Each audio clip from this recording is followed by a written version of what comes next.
जी अस्सलाम वालेकुम and welcome to my channel let's crack Miller and Harley. आज Miller and Harley का छठा चैप्टर जिसका पार्ट बी पेज नंबर 80 से लेके ऑनवर्ड चैप्टर छठा जो है वो कंप्लीट है। इसके एमसीक्यूज़ के बारे में हमने आज डिस्कस करना है।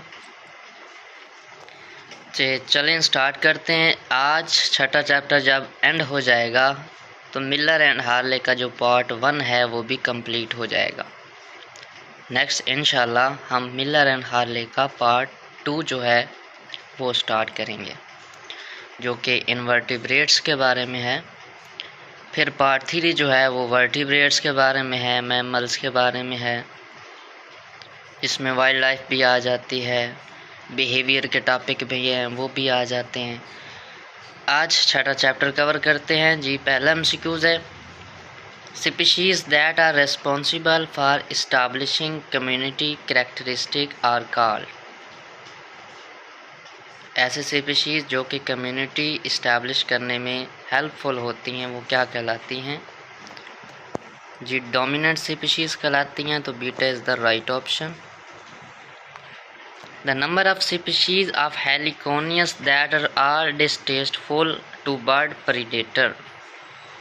हेलिकोनियस ये बटरफ्लाई की तरह एक स्पीशीज़ है जो डिस्टेस्टफुल होती है, जो उसका प्रीडेटर है बर्ड। इसकी 6 स्पीशीज़ हैं जो आपस में मिलती जुलती हैं।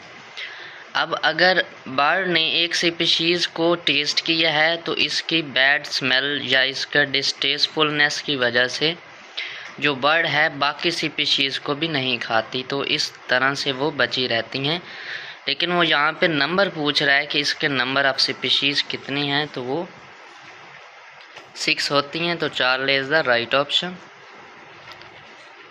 थर्ड है the dash of any species includes all the attributes of an animal's life style, where it looks for food, what it eats, where it nest and what condition of temperature and moisture it require.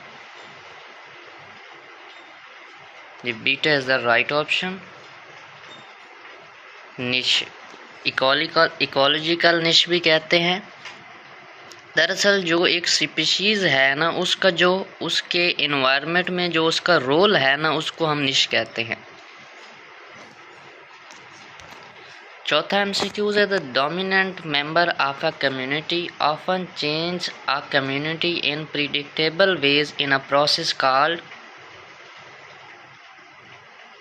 कि community के जो ऐसे members होते हैं जो उस community को change कर देते हैं, तो वो वाला प्रोसेस क्या कहलाता है जी? Alpha is the right option, succession कहते हैं।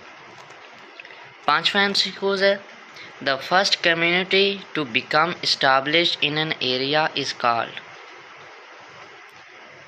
एक किसी ख़ास एरिया में एक पहली जो कम्युनिटी बनाई जाती है उस कम्युनिटी को एक नाम दिया जाता है जी। Beta is the right option, pioneer community कहते हैं। लेकिन जो एंड पे एक कम्युनिटी बनती है जिसके बाद फिर कम्युनिटी नहीं बनाई जाती, तो उस कम्युनिटी को कहते हैं क्लाइमैक्स कम्युनिटी। छठा एमसीक्यूज़ है approximately dash kilo calories of radiant energy strikes a square metre of earth surface each year. कि हर साल कितने किलो कैलोरीज एनर्जी जो है वो स्ट्राइक करती है अर्थ की सरफेस पे जी? According to Miller and Harley alpha is the right option, 1.5 million. सातवां एमसीक्यूज़ है the sequence of organism through which energy moves in an ecosystem. Organisms का ऐसा सीक्वेंस जिसमें एनर्जी इकोसिस्टम में मूव्स करती रहती है, रिसाइकल होती रहती है, उस प्रोसेस को हम क्या कहते हैं जी? उस प्रोसेस को हम कहते हैं food chain. So alpha is the right option. आठवां एमसीक्यूज़ है complexly interconnected food chains called that involves many kind of organism are more realistic. अब जो फूड चेन हमने पढ़ा कि जिसमें एनर्जी मूव करती रहती है, ऐसा सीक्वेंस है ऑर्गेनिज्म का। अगर ये फूड चेन आपस में इंटरकनेक्ट होती रहती हैं तो इनको कहते हैं फूड वेब। तो beta is the right option. नौवां MCQs है the break down dead organism and feces by digesting organic matter extracellularly and absorbing the products of digestion। ये कौन से ऐसे ऑर्गेनिज्म हैं जो कि डेड ऑर्गेनिज्म को एक्स्ट्रा सेलुलरी अब्जॉर्ब करते हैं? जी delta is the right option, decomposer. 10वां MCQ है matter moves through ecosystem in. जी मैटर्स जो इकोसिस्टम में मूव्स करती हैं, इस साइकिल को एक नाम दिया जाता है, वो है बायोजियोकेमिकल साइकिल। तो alpha is the right option.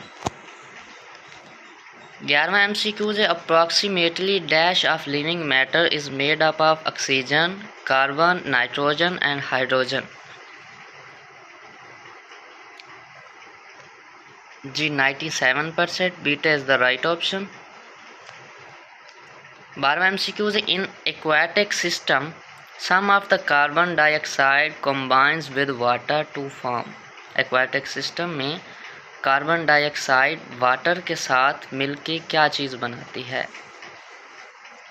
यहाँ पे मैं इक्वेशन लिख लेता हूँ कि वो कह रहा है कार्बन डाइऑक्साइड CO2 मिलती है किसके साथ? पानी के साथ।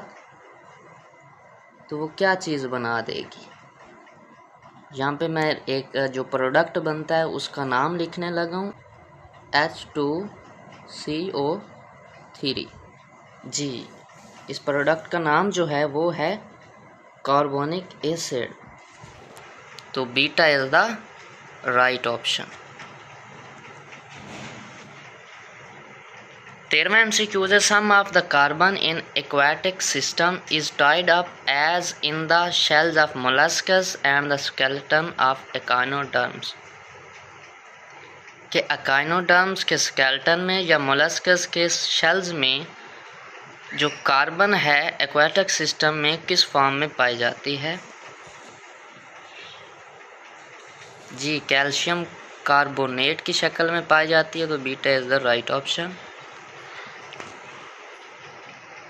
14वां MCQ है is the root of virtually all environmental problems. पहला है नॉइज पोल्यूशन, दूसरा है वाटर पोल्यूशन, एयर पोल्यूशन या एक्सपेंशन ऑफ ह्यूमन पॉपुलेशन। याद रखें कि इन्वायरमेंटल प्रॉब्लम्स का जब सिर्फ पूछा जाए कि what are the environmental problems, तब नॉइज पोल्यूशन भी आएगी, एयर पोल्यूशन भी आएगा, वाटर पोल्यूशन भी आएगी, एक्सपेंशन ऑफ ह्यूमन पॉपुलेशन सब आएंगे। लेकिन अगर आपसे ये पूछा जाए कि बिगेस्ट प्रॉब्लम क्या है, इनमें से आपने सेलेक्ट करनी है, या root of virtually all problems की जड़ देखनी है आपने सब की, तो वो ह्यूमन पॉपुलेशन की एक्सपेंशन है, इंसानी आबादी में इजाफा है। तो so delta is the right option. 15वां MCQ है is currently the biggest factor influencing the population growth in the United State. कि यूनाइटेड स्टेट में जो पॉपुलेशन ग्रोथ में इजाफा हो रहा है उसका जो फैक्टर है वो कौन सा फैक्टर है जो रेस्पॉन्सिबल है? पहला है इमिग्रेशन, दूसरा इमिग्रेशन, पोल्यूशन या बोथ A एंड B। देखिए जो E वाला है इमिग्रेशन, आप ये याद रखें E से मतलब होता है एग्जिट, लीव कर जाना, अपनी कंट्री से किसी दूसरी कंट्री में चले जाना, इसका मतलब है इमिग्रेशन। जो I वाला इमिग्रेशन है, I से आप ये ले लें कि इंट्रोडक्शन, इंट्रोड्यूस करवाना। तो इमिग्रेशन बाहर वाली कंट्री से, अब्रॉड से कोई हमारी कंट्री में जब कोई चीज़ आएगी तो उसको इमिग्रेशन कहते हैं। तो ये जो I वाला इमिग्रेशन है ये राइट ऑप्शन है। इससे ह्यूमन पॉपुलेशन यूनाइटेड स्टेट में बढ़ रही है। 16वां MCQ है sulphur dioxide and water combine to produce which falls as acid deposition. Sulphur dioxide और वाटर मिलके क्या चीज़ बनाते हैं जो कि एसिड डेपोजिशन के तौर पे काम करती है, तो सल्फ्यूरिक एसिड बनाते हैं ये। Charlie is the right option.